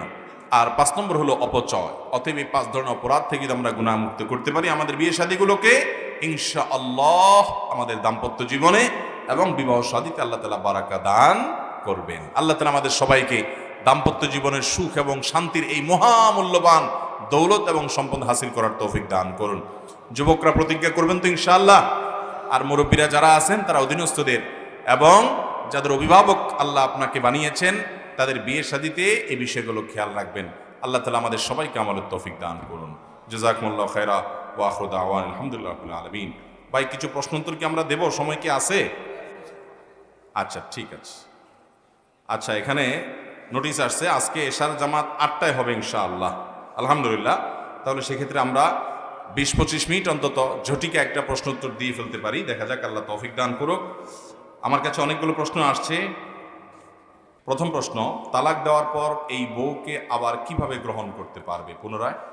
তালাক দেওয়ার পর যদি স্ত্রীকে পুনরায় ফেরত নিতে হয়, তার সাথে পুনরায় সংসার করতে হয়, তাহলে তালাক দিতে হবে সুন্নাহসম্মত তালাক। কোন তালাক? সুন্নাহসম্মত তালাক। সুন্নাহসম্মত তালাক দিলে 10 বছর 20 বছর পরেও চাইলে আবার সংসার করা যাবে। আমরা এই সিস্টেম জানি না, যার কারণে এমনভাবে তালাক মারে যে এরপরে আর ফেরত নেওয়ার কোনো রাস্তা খোলা থাকে না। জিদের চোটে এমন মারা মারে, পরে এবার সারা জীবন বসে বসে কান্দে, আর কাজ হয় না। সুন্নাহসম্মত তালাক হলো কোনো স্বামী স্ত্রীর মধ্যে যদি বনিবনা না হয়, ওই যে প্রথমে তারা নিজেরা চেষ্টা করবে, এরপর মুরব্বিদেরকে দিয়ে চেষ্টা করাবে, সেটাতেও যদি না হয় তাহলে সেক্ষেত্রে তারা যদি দেখে যে বিয়ে টিকে থাকতে গেলে আল্লাহর অবাধ্য হয়ে যেতে হবে, গুনাহ হয়ে যাবে, খুনাখুনি হয়ে যেতে পারে, নাজায়েজ কাজ হয়ে যেতে পারে, তখন তালাকে যদি যেতেই হয় তাহলে স্বামী স্ত্রীর শারীরিক সম্পর্ক হয় নাই, মাসিকের পরে নতুন কোনো পিরিয়ড, মাসিকের পরে পবিত্রতার যে পিরিয়ড সেটা যখন শুরু হবে, পবিত্র হবে, শারীরিক সম্পর্ক হওয়ার আগে 1 তালাক দিবে। কয় তালাক? 1 তালাক। এখন কয় তালাক দেয় মানুষ? কিসের 3 তালাক? 3000 তালাক বলে। মহিলারা একলা তালাক দেয় না, মহিলার বাপ মা 14 গোষ্ঠীরে একসাথে তালাক মারে। এগুলারে শুধুমাত্র রশি দিয়া বাইন্দা মাথাতে পা পর্যন্ত পিটানো উচিত। এটা ফাইজলামতির একটা সীমা আছে। তোমার যদি তার সাথে সংসার করার নিয়ত না থাকে তাহলে সংসার থেকে বিচ্ছিন্ন হওয়ার পদ্ধতি ইসলাম শিখাইছে না শিখায় নাই? অতএব সেক্ষেত্রে সীমা লঙ্ঘন করা যাবে না। অতএব একটা তালাক দিয়ে ছেড়ে দিতে হবে, শেষ। এর মধ্যে 3 মাস সময় থাকবে। দেখেন ইসলাম কত সুন্দর। 3 মাসের ভিতরে যদি মনে হয় না ঠিক আছে আমরা আবার বোঝাপড়া করে একত্র থাকবো, স্ত্রী তার ভুল বুঝতে পারছে, স্বামী তার ভুল বুঝতে পারছে, ঠিক আছে, তারা নিজেরা আবার একসাথে হয়ে সংসার করতে চায়, উভয় পক্ষ রাজি, আলহামদুলিল্লাহ এই সুযোগ আছে। কিন্তু 3 মাস অতিক্রম করে চলে গেছে। কয় মাস? 3 মাস। তাহলে সম্পর্ক এখন আর নাই। কিন্তু চাইলে এবার বিয়ের মাধ্যমে নতুন করে 3 মাস কেন, 3 মাস পরে যদি একটা তালাক দিয়ে ফেলে রাখছে কিন্তু আর দেয় নাই, কিন্তু এভাবে যদি দেয় 3 মাস পরে অটোমেটিক সম্পর্ক ছিন্ন হয়ে গেল, দুইজন দুদিকে বিয়ে করতে পারবে যে কাউকে। এখন আর স্বামী স্ত্রী নাই তারা। এরপরে 10 বছর 20 বছর পরেও, 2-4 বছর পরেও যদি আবার তারা একত্র থাকতে চায়, যেহেতু তালাক একটা দিছে এই জন্য আবারও নিজেরা বিয়ে করে একত্র হতে পারবে, এই সুযোগ আছে। কয়জন এইভাবে তালাক দেয় বলেন? যখন রাগ ওঠে মাথা, বউ তো বউ, বোর 14 ঘুষি সহ তালাক মারে। আল্লাহ তাআলা আমাদেরকে বোঝার তৌফিক দান। তালাক দেওয়ার পর এই বউকে আবার কিভাবে গ্রহণ করতে হবে, এটা দিয়েছি উত্তর। আমরা অনেক সময় দেখি মসজিদে জামাত চলে, কিন্তু অধিকাংশ মানুষ নামাজ পড়া ছাড়া মসজিদের আশেপাশের দোকানগুলোতে বসে থাকে। তাদের সম্পর্কে ইসলামের বিধান কি? খুবই ডেঞ্জারাস এবং ভয়াবহ ব্যাপার। ভাইরা আমার, এমনিতে যদি মানুষ নিজেকে মুসলমান দাবি করে আর নামাজ না পড়ে, অনেক ইমামদের মতে সে মুসলমানই না, দাবি করলে তো হবে না।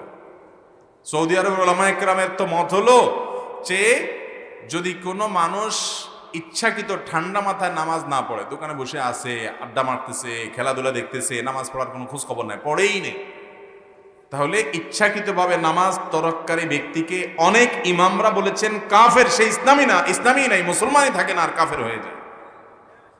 যদিও ইমাম আজম আবু হানিফা রাহিমাহুল্লাহ সহ আর অনেক ইমামের মতে তার ভিতরে যদি অপরাধ বোধ থাকে যে নামাজটা পড়া উচিত, না পড়ার কারণে সে গিলটি ফিল করে যে না ঠিক আছে শুরু করব, আল্লাহ আমাকে মাফ করুক, তাহলে সে কাফের হবে না। কিন্তু সে যে কাজটা করছে এটা কাফেরের কাজ, এটা কুফরি, এই ব্যাপারে পৃথিবীর কোন আলেমের কোনো সন্দেহ। মুসলমান নামাজ না পড়লে তার ইসলামে কোনো হিস্সা থাকে না, আমার কথা না, খলিফাতুল মুসলিমিন ওমর রাদিয়াল্লাহু তাআলার কথা, লা হাজ্জা ফিল ইসলাম লিমান তারাকা সালাহ, যে নামাজ ত্যাগ করে ইসলামে তার কোনো হিস্সা বা অংশ থাকে। এজন্য আমার দোকানদার ভাইরা, আমাদের এই অঞ্চলে একটু বেশি, অন্যান্য এলাকাতেও আছে, মসজিদের আশেপাশে অনেক দোকানদাররা নির্লজ্জের মতো, মসজিদে জামাত হয়, মুসলমানের সন্তান কেনাবেচায় ব্যস্ত, বসে আছে, মাসি মারতেছে। আরে ভাই, একজন অন্য বেনামাজির সাথে মসজিদের আশেপাশে দোকান আছে, মসজিদের আশেপাশে বাজার, এখানকার মানুষদের বসে থাকা দুইটা তো একরকম না। এটা তো ডাইরেক্ট আল্লাহর বিধানের সাথে বিদ্রোহ করার মতো দেখা যায়।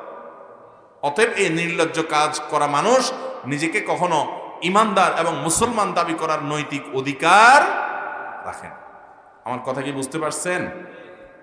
অতএব মসজিদের আশেপাশে যে সমস্ত দোকানদাররা আছেন তারা বেনামাজি হলে তাদের শাস্তির পরিমাণ বেশি হবে। মনে রাখবেন, কত দোকানদার আমরা দেখেছি যে তাদের দোকানদারের জীবন শেষ কবরের দিকে হাঁটা দিয়েছে। ছিল কি ছিল না বলেন? অতএব আমাদের সবাইকে চলে যেতে হবে। আল্লাহ তাআলা আমাদের সবাইকে 5 ওয়াক্ত নামাজের গুরুত্ব বোঝার তৌফিক দান করেন। ইমানদার কখনো নামাজ তরক করতে পারে না। আমরা অনেক সময় মানুষকে একে অপরের সাথে স্বাভাবিক কথা বলার সময় গালি দিয়ে কথা বলতে দেখি। তাদের ব্যাপারে ইসলামের বিধান কি? দেখেন, এটা আমাদের অনেকের মুদ্রা দোষে পরিণত হয়েছে। দুষ্টামি করে হাসতে হাসতে গালি দেয়, আছে না নাই? যুবকদের মধ্যে এই রোগটা আজকাল প্রকট আকারে দেখা দিয়েছে যে এক দোস্ত আরেক দোস্তের সাথে আলাপ সালাপ করছে, রসিকতা করছে, রসিকতা করতে করতে অমুকের বাচ্চা তমুকের বাচ্চা বলে গালি দিয়ে ফেলতেছে। মানে কিয়ামতের আলামত যে অপরাধ তো করছে, অপরাধটা খুব হাসি তামাশা করতে করতে, মৌজ মাস্তি করতে করতে, ফুর্তি করতে করতে, রসের সাথে করছে। অপরাধ যদি কেউ করে, অপরাধ বোধ যদি তার মধ্যে থাকে যে আমি অন্যায় করছি, লজ্জা যদি থাকে, তাহলে আল্লাহর কাছ থেকে ক্ষমার আশা করা যায়। কিন্তু অপরাধ করছেন, আপনার হুঁশ নাই, আপনার দিশ নাই, আপনি অপরাধ করছেন মौज মাস্তি করতে করতে, এটা খুব ডেঞ্জারাস একটা সাইন। এই অপরাধ থেকে তো তওবা নসিব হবে না। আপনি যদি এটাকে গুনাহ মনে করেন তাহলে তো তওবা করতে পারবেন। হাসতে হাসতে অপরাধ করছেন, গালিগালাজ করে কথা বলা, এটা কোনো মুসলমানের জন্য জায়েজ নাই। সাবাবুল মুমিনি ফুসুক, নবী সাল্লাল্লাহু আলাইহি ওয়াসাল্লাম বলেছেন, ঈমানদারকে গালি দেওয়া এটা গুনাহের কথা, এটা পাপের কথা, এটা অপরাধের কথা। এর কারণে আপনার আমলনামায় গুনাহ লেখা হয়। কিয়ামতের ময়দানে প্রতিটা গালির জন্য আপনার বিচার করা হবে। অতএব ভাইরা আমার, রসিকতা করে, দুষ্টমি করে, ফাজলামি করে, কথার ছলে কথা বলতে বলতে অমুকের বাচ্চা তমুকের বাচ্চা, এটা হয়েছে সেটা হয়েছে, বিশেষ করে গ্রামাঞ্চলে এইগুলো দেখা যায় প্রচুর পরিমাণে, যে কথায় কথায় মানে গালি দিয়া কথা বলে, একটা ফালতু কথা গালি ছাড়া কথা বলবে না। একজন মনে করেন রাস্তা দিয়ে যাচ্ছে, একটা ইঁট সে দেখে নাই, উষ্ঠা খাইছে, পায়ে ব্যথা পাইছে, এবার ইঁটের মা বাপ 14 গোষ্ঠীর দূরে গালি গালাজ করে, আছে না নাই? একটা জিনিস হাতে নিবে, বারবার চেষ্টা করছে, হাতে উঠে না, মিস্টেক হয়ে যায়, তো এবার ওইটা 14 গোষ্ঠী ধরে গালি গালাজ শুরু করে, হাতে উঠে না কেন, আছে না নাই? নবী করিম সাল্লাল্লাহু আলাইহি ওয়াসাল্লাম বলেছেন, যে ব্যক্তি কোনো বস্তুকে অভিশাপ দেয়, সে বস্তুটা যদি অভিশাপ পাওয়ার উপযুক্ত না হয়, তাহলে সেই অভিশাপটা, সে আল্লাহর গজবটা ওই ব্যক্তির উপরে আইসা পড়ে। আমাদের জিন্দেগিতে শান্তি কেন উঠে গেছে? এই যে এইভাবে জায়গায় জায়গায় আমরা হারামে লিপ্ত হয়ে গেছি। অতএব কথায় কথায় গালিগালাজ করা, এমনকি রসিকতা মজা করে গালিগালাজ করা, এটা একটা অসভ্যতা, এটা একটা বর্বরতা, এটা একটা মূর্খতা, এবং এটা একটা জাহিলি স্বভাব। এই মূর্খতা সুলভ আচরণ থেকে আল্লাহ আমাদেরকে বেঁচে থাকার তৌফিক দান করুন। নবী করিম সাল্লাল্লাহু আলাইহি ওয়াসাল্লাম বলেছেন, লাইসাল মুমিনু বিল লাআন ওয়া লাত-তাআন ওয়াল ফাহিশ ওয়াল বাদি। ঈমানদার কখনো গালিবাজ হবে না, কথা কথা গালিগালাজ করবে না। আল্লাহ আমাদেরকে সভ্য, ভদ্র, আখলাকি, সুন্দর আচরণকারী ঈমানদার হওয়ার তৌফিক দান করুন। আমাদের অত্র মসজিদে ও মাদ্রাসা সংলগ্ন একাধিক দোকানদার বেশিরভাগ সময় উচ্চস্বরে গান বাজায়, যা আমাদের জন্য অত্যন্ত কষ্টকর। উচ্চস্বরে গান শোনা ও শোনানোর ব্যাপারে কোরআন ও সুন্নাহর বিধান জানতে চাই। দেখুন, মসজিদ মাদ্রাসার আশেপাশে যারা বসবাস করেন, তাদের দায়িত্ব অনেক বেশি হয়ে যায়, অনেক বেশি হয়ে যায়। তারা যদি এখানে থেকে মসজিদ মাদ্রাসার অধিকার নষ্ট করেন, পরিবেশের অধিকার নষ্ট করেন, আপনি এখানে মানুষ নামাজ কালাম পড়বে, তাদের নামাজে ব্যাঘাত সৃষ্টি করেন, বাচ্চারা মানুষে পড়ালেখা করবে, সেটা ব্যাঘাত সৃষ্টি করেন, তাহলে সেক্ষেত্রে সামাজিকভাবে তাদেরকে বাধা দিতে হবে। অন্যায় কাজে বাধা দেওয়া এটা আমাদের উপরে কর্তব্য।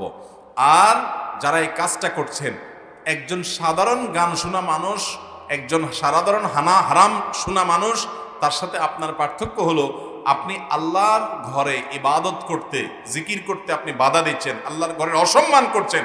এটার কারণে ঈমান পর্যন্ত চলে যাওয়ার আশঙ্কা আছে। যদি সে উদ্দেশ্যে হয়, ঈমান পর্যন্ত চলে যেতে পারে।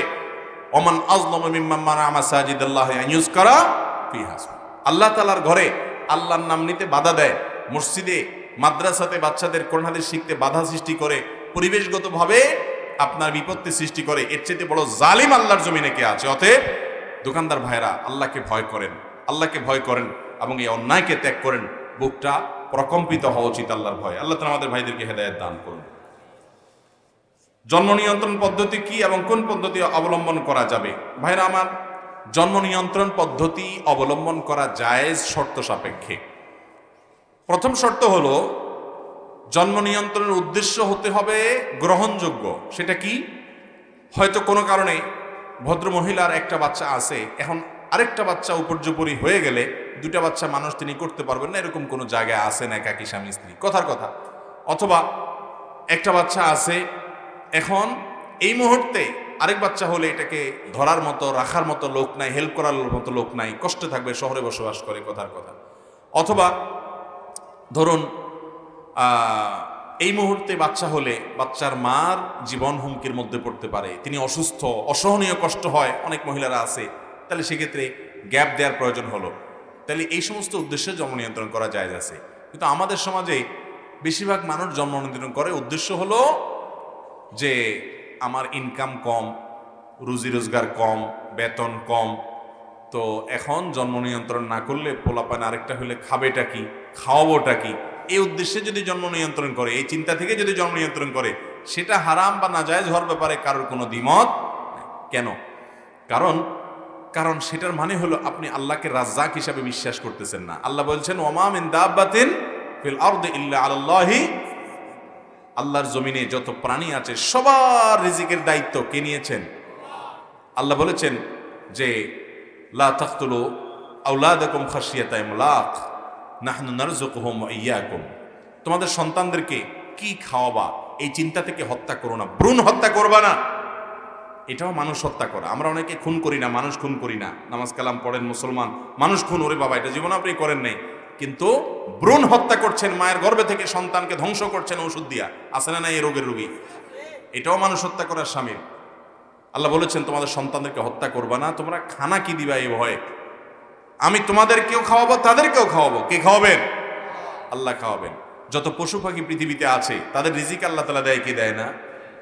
তাহলে আপনি আশরাফুল মাখলুকাত, আপনার রিজিকও আল্লাহ তাআলা দিবেনই দিবেন। অতএব রিজিকের চিন্তা থেকে জন্ম নিয়ন্ত্রণ করলে সেটা জায়েজ হবে। জন্ম নিয়ন্ত্রণ জায়েজ হওয়ার জন্য দ্বিতীয় শর্ত হলো পদ্ধতি হতে হবে অস্থায়ী। স্থায়ী পদ্ধতি এটা অবলম্বন করা জায়েজ নেই, যেমন লাইগেশন বা এ জাতীয় কোনো আপনার জন্ম নিয়ন্ত্রণ পদ্ধতি যে পরিপূর্ণভাবে স্থায়ীভাবে বাচ্চা নেয়ার ক্ষমতাই বন্ধ করে ফেলা, শেষ করে ফেলা, এটা জায়েজ নাই, হারাম। কারণ যে কোনো মুহূর্তে আপনার সন্তানের প্রয়োজন হতে আল্লাহ আপনাকে 2টা বা 3টা সন্তান দিয়েছেন, 2টাই মারা গেল, 3টাই মারা গেল, এরপরে কি হবে? আল্লাহ না করুন একটা দুর্ঘটনা এরকম ঘটতে পারে কি পারে না? অতএব স্থায়ীভাবে জন্ম নিয়ন্ত্রণ করা জায়েজ নাই। ভাইরা আমার, আমাদের দেশে যেসব মিথ্যা কথা খুব জনপ্রিয়, এই জনপ্রিয় মিথ্যা কথাগুলোর ভিতরে একটা হলো ছোট পরিবার সুখী পরিবার। ছোট পরিবার সুখী পরিবার, ছোট পরিবার নাকি সুখী পরিবার হয়। আপনি খোঁজখবর নিয়ে দেখেন, যার ছেলে মেয়ে 4টা 5টা 6টা 7টা, আপনার এলাকাতে আশেপাশে খোঁজখবর নিয়ে দেখেন, তুলনামূলকভাবে ওই এক ছেলে এক মেয়ের বাপের তুলনামূলকভাবে তাদের চেয়ে বেশি সুখে আছে। কেন জানেন? ছেলে মেয়ে যখন 5-7টা হয়, 2-4টা এমনিই মানুষ হয়ে যায়, 2-1টা এমনিতেই। আর যখন থাকেই 1টা বা 2টা, আল্লাহ না করুন কোনো কারণে ওই 1টা বা 2টা যদি অমানুষ হয়, আপনারা যাওয়ার কোনো জায়গা আছে? ভাইরা আমার, মানুষ পৃথিবীতে বোঝা নয়, মানুষ হলো সম্পদ। মানুষ কি? সম্পদ। গত বোধহয় 2-3 সপ্তাহ আগে বাংলাদেশের প্রথম সারির একটা টেলিভিশন চ্যানেলের নিউজ দেখলাম যে ইতালির গভর্নমেন্ট সেখানে সন্তান জন্মের হার বাড়ানোর জন্য যত রকমের প্রণোদনা আছে, যত রকমের উপহার দেওয়া আছে, ভাতা দেওয়া আছে, টাকা পয়সা দেওয়া, সব চালু করেও জন্মের হার বাড়াতে পারছে না, মানুষ জন্ম হচ্ছে না সেভাবে।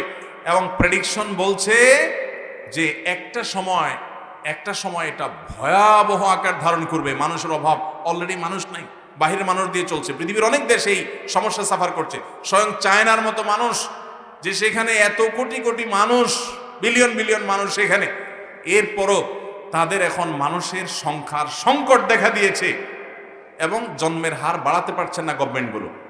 পশ্চিমা দুনিয়া অনেক দেশে বাচ্চা যদি হয়, বাচ্চা হলে বাচ্চাকে বাচ্চার মাকে, বাচ্চার বাপকে ভাতা, টাকা পয়সা, এটা সেটা প্রণোদনা দিতে দিতে গভর্নমেন্ট অস্থির হয়ে যায় যেন বাচ্চা হয় মানুষের, কিন্তু বাচ্চা হয় না। কেন? একবার মানুষের মধ্যে বাচ্চা না হওয়ার প্রবণতা যদি তৈরি হয়ে যায়, আবার এই প্রবণতা দূর করে বাচ্চা হওয়ার প্রবণতা বা মানব সম্পদ বৃদ্ধির যে প্রয়োজনীয়তা, সেই জায়গায় আর মানুষকে আনা সহজ হয় না। ওই যে পশ্চিমা দুনিয়াতে মিউচুয়াল আন্ডারস্ট্যান্ডিং এর মাধ্যমে একে অন্যের চাহিদা পূরণ করতে পারতেছে, যৌন চাহিদা পূরণ করতে পারতেছে, দরকার কি আর সন্তানের সমস্ত ঝামেলা? বিয়ে শাদিও নাই, সংসারেরও বালাই নাই, সন্তান হওয়ারও বালাই নাই। এখন মানুষের সংকট দেখা দিয়েছে। এই জন্য ইসলাম জেনাকে এত ভয়াবহ শাস্তি হিসাবে, অপরাধ হিসাবে ঠিক করেছে। শাস্তি সবচেয়ে কঠিন, কারণ এটার কারণে মানব সভ্যতা বিলুপ্ত হয়ে যাবে। অশ্লীলতা, বেহায়াপনা, জেনা, ব্যভিচার এগুলো ব্যাপক হয়ে গেলে মানুষ বিবাহ এবং সংসার থেকে বিমুখ হবে, সন্তান হবে না এবং মানব সভ্যতা হুমকির মধ্যে চলে যাবে। এখন এই উন্নত দুনিয়ার মানুষ যারা আমাদেরকে জন্ম নিয়ন্ত্রণের সবক দিছে আর ফজিলত শুনাইছে, ওনাদের এখন ওইটার কারণে যে বিপদ আপদ, যে সাফার করা, ওইটা কিন্তু শুরু হয়ে গেছে। অতএব আগে থেকেই সাধু সাবধান হয়ে যান। কথা কি বুঝাতে পারছি? আশেপাশে খবর নিয়ে দেখেন তো, 2-4-5টা পোলাপাইন আছে, বিচ্ছিন্ন ঘটনা থাকতে পারে, কিন্তু বেশিরভাগ ক্ষেত্রে দেখবেন তারা তুলনামূলকভাবে ওই তথাকথিত সংক্ষিপ্ত পরিবারের চাইতে সুখী।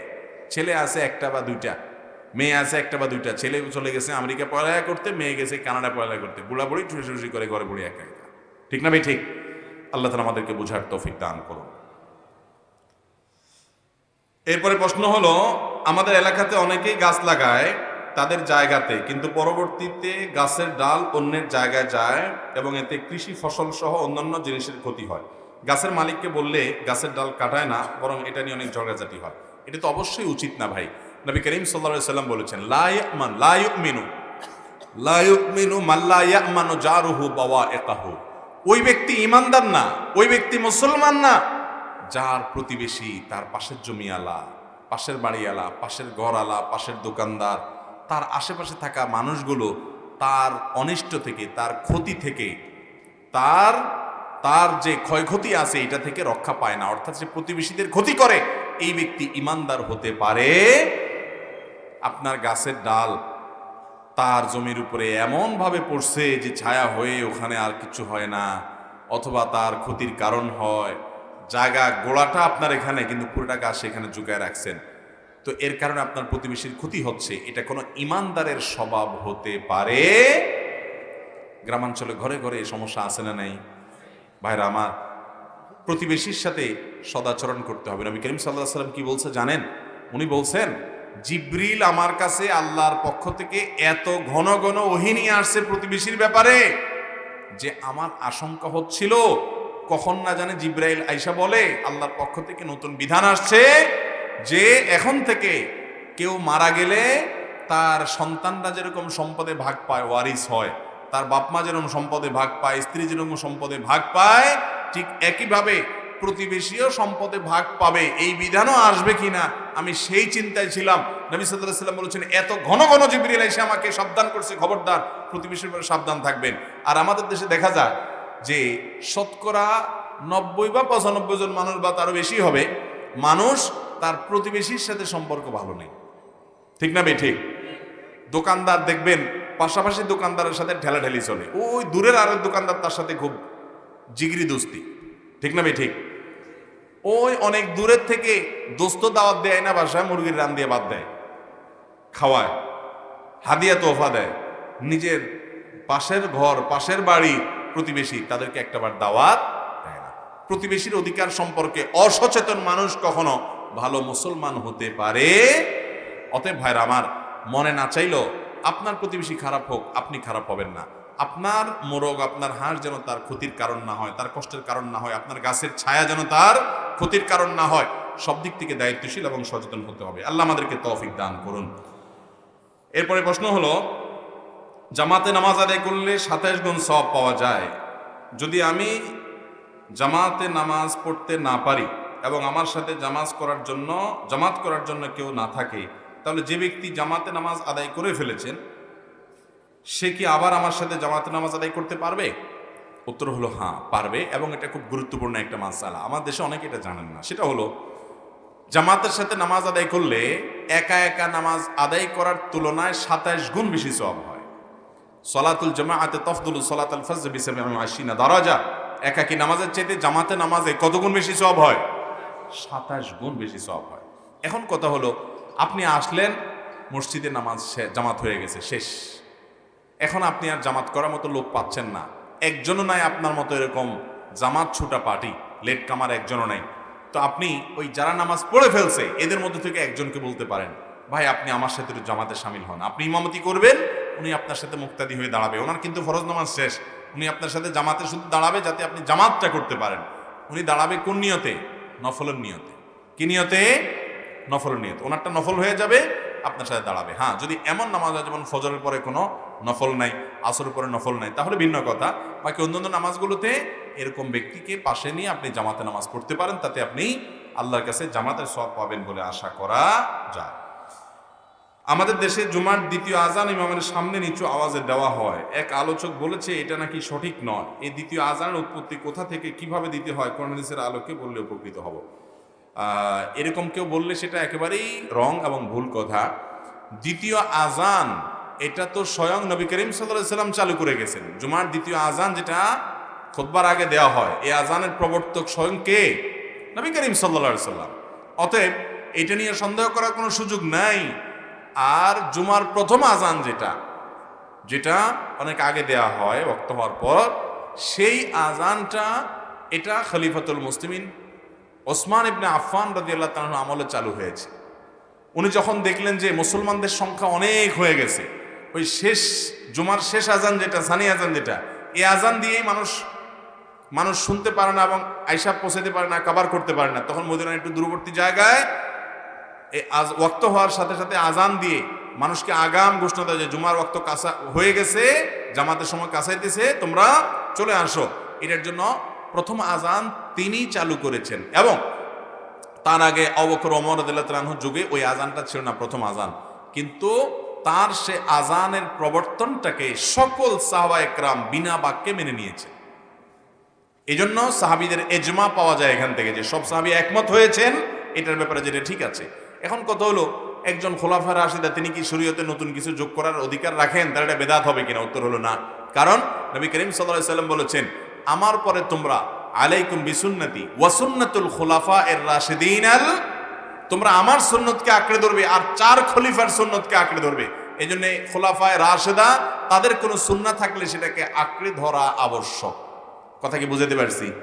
সেজন্য এটাকে বেদাত, যদি কেউ এটাকে বেদাত বলে তাহলে সন্দেহাতীতভাবে তিনি ভুল বলছেন। এবং সারা বিশ্বের প্রায় সকল ওলামায়ে কেরাম, আরব, অনারব, হানাফি, গায়রে হানাফি, যত ওলামায়ে কেরাম আছেন সবাই একমত যে জুমার প্রথম আজানটাও সুন্নাহ সম্মত আজান। এটা সুন্নতে খলিফা, সুন্নতে খোলাফায়ে রাশেদা, সুন্নতে সাহাবা দ্বারা প্রমাণিত এবং ইজমায়ে সাহাবা সাহাবীদের ঐক্যমত হয়েছে এটার উপরে।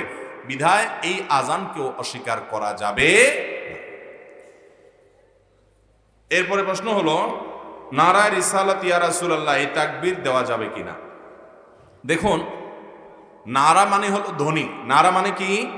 ধ্বনি, আওয়াজ।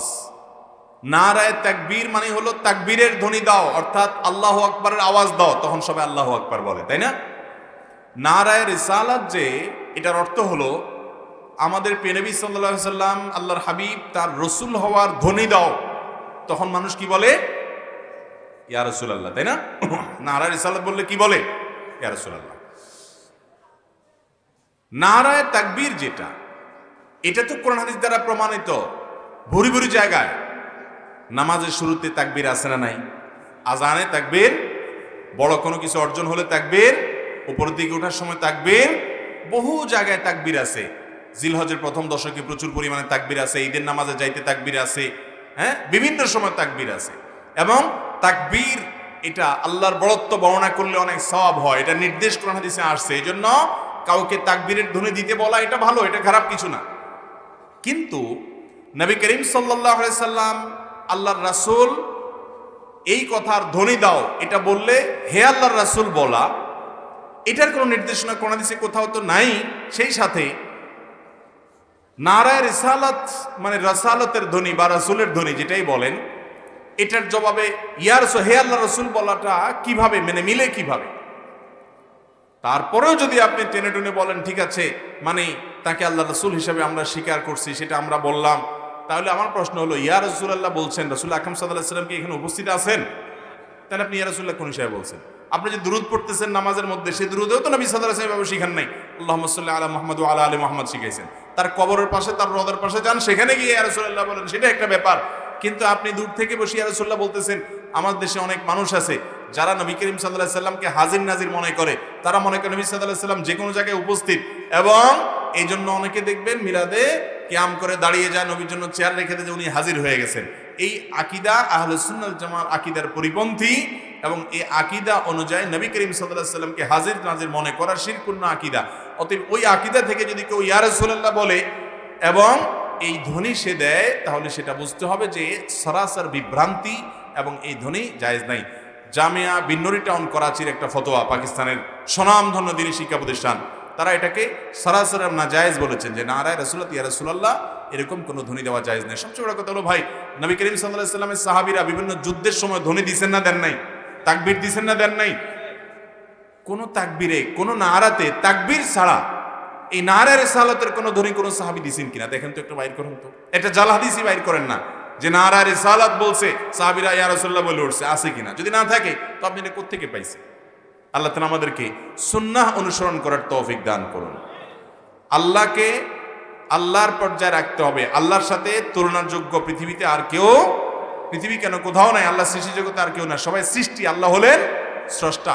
এক ব্যক্তি তার বক্তব্যে এমন ভাবে বলছে যে আল্লাহ এবং তার রাসূল সাল্লাল্লাহু আলাইহি ওয়াসাল্লামকে এমন ভাবে উপস্থাপন করছে যে মনে হচ্ছে দুই সত্তা সমপর্যায়ের, নাউজুবিল্লাহ। নবী করিম সাল্লাল্লাহু আলাইহি ওয়াসাল্লাম ওই লোকটাকে ডেকে বলছেন, বিসাল খতিব আনতা, তুমি খুব বাজে বক্তা, কারণ তুমি আমাকে আল্লাহর সমপর্যায়ে নিয়ে গেছো। আর নবী করিম সাল্লাল্লাহু আলাইহি ওয়াসাল্লাম বুখারী হাদিসে বলেছেন, লা তুতরুনি কামা আতরাতুন নাসারা ইবনে মারইয়াম, খ্রিস্টানরা যেরকম ইবনে মারইয়ামকে, ঈসা আলাইহিস সালামকে নিয়ে সীমালঙ্ঘন করেছে, তাকে আল্লাহর পুত্র বানায় দিয়েছে, আমার মর্যাদা যা আছে তা বলো, সীমালঙ্ঘন করতে গিয়ে আমাকে আল্লাহর পর্যায়ে নিয়ে যাবা না। এইজন্য ভাইরা আমার, নারায়ে তাকবীর বা তাকবীরের ধ্বনি দেওয়া তো বহু হাদিস দ্বারা প্রমাণিত, স্বয়ং কোরআন দ্বারা প্রমাণিত। আল্লাহ বলেছেন, ওয়া রাব্বাকা ফাকাব্বির, আর আপনার রবের তাকবীর বর্ণনা করেন, তাহলে তাকবীরের ধ্বনি দেওয়ার নির্দেশ স্বয়ং কে দিয়েছেন? আল্লাহ দিয়েছেন। কিন্তু নারায় রিসালাত বা রিসালাতের ধ্বনি আবার কি? রিসালাতের তো ধ্বনি নেই। রিসালাতের উপরে ঈমান আনতে হবে, নবী করিম সাল্লাল্লাহু আলাইহি সাল্লামকে রাসূল হিসেবে বিশ্বাস করতে হবে, তার আনুগত্য করতে হবে, তার অনুসরণ করতে হবে। কিন্তু তার জন্য আলাদা কোনো ধ্বনি কোরআন হাদিসের কোথাও উল্লেখ, কোরআন হাদিস যদি উল্লেখ না থাকে এটার নাম হলো জাল, ভিত্তিহীন, ভেজাল। এই ভেজাল জিনিস নিয়ে আল্লাহর কাছে নাজাত পাওয়া যাবে। আল্লাহ আমাদেরকে বুঝার তৌফিক দান করুন। আমাদের অনেক ভাইরা আছেন এই কথা শুনে হয়তো রাগ হয়ে যাবেন, উল্টাপাল্টা বলবেন, কিন্তু তারা নিজের বিবেককে একটু জিজ্ঞাসা করেন, এই নারায় রিসালাত ইয়া রাসূলুল্লাহ এরকম কোনো ধ্বনি দেওয়ার কথা কোরআনে, হাদিসে, সাহাবীদের কোনো আমলে আছে?